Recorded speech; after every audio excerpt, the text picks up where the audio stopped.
yesterday we saw that former SNP Council leader Jordan Linden was convicted of a number of sexual offences. What's your response to that, first of all? Yeah, so I'm horrified that this individual, who I would now regard as a predator, was able to get into such a senior position within the Scottish Youth Parliament, and indeed to go on in his professional life and become the leader of one of Scotland's most important local authorities. I am genuinely angry that the victims have had to experience his behaviours, and I want to pay testament to them for their bravery in working with Police Scotland to make sure that this man was held to account for his actions. And I think collectively, because a lot of political parties have been dealing with very similar issues over recent times, collectively we need to make sure that we have systems in place to prevent people such as this from getting into positions of power. And one of the victims told STV that they felt that our SNP colleagues had enabled Linden's behaviour. Is there a problem in your party in dealing with these types of matters? Because we know that these complaints were made, they appear to have been ignored, and even two SNP councillors were testifying on his behalf this week.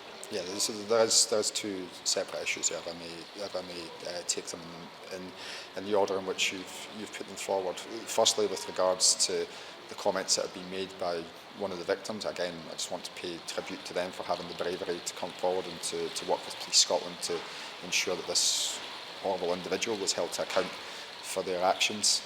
I'm worried by their comments, and I'm sure that following the conclusion of what is an ongoing criminal matter, because sentencing won't take place until the 5th of May, that the party will be able to respond in full to those. From my perspective, we need to make sure that we are providing support and safeguarding to everyone within the SNP, and that should be a constant driving force of what we do.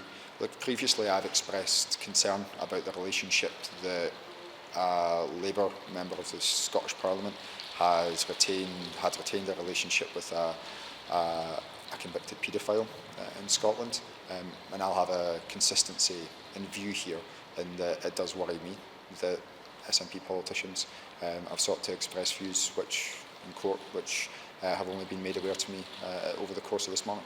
Should action be taken against them, do you think? I think over the course of the coming days, the party will seek to respond to that. And just finally, we're now on the second day of the campaign with this. It appears this Linden story is hanging over your party. The sentencing is going to be in early May, just before polling day. Are you out here because the First Minister didn't want to face questions about this? No, not at all. As I understand it, the First Minister's got a constituency day in Perth. We all have them, and as you know, he's perhaps one of the most diligent local MSPs in Scotland, which is why he's been elected on so many occasions and why everyone in his community has such a positive relationship with him.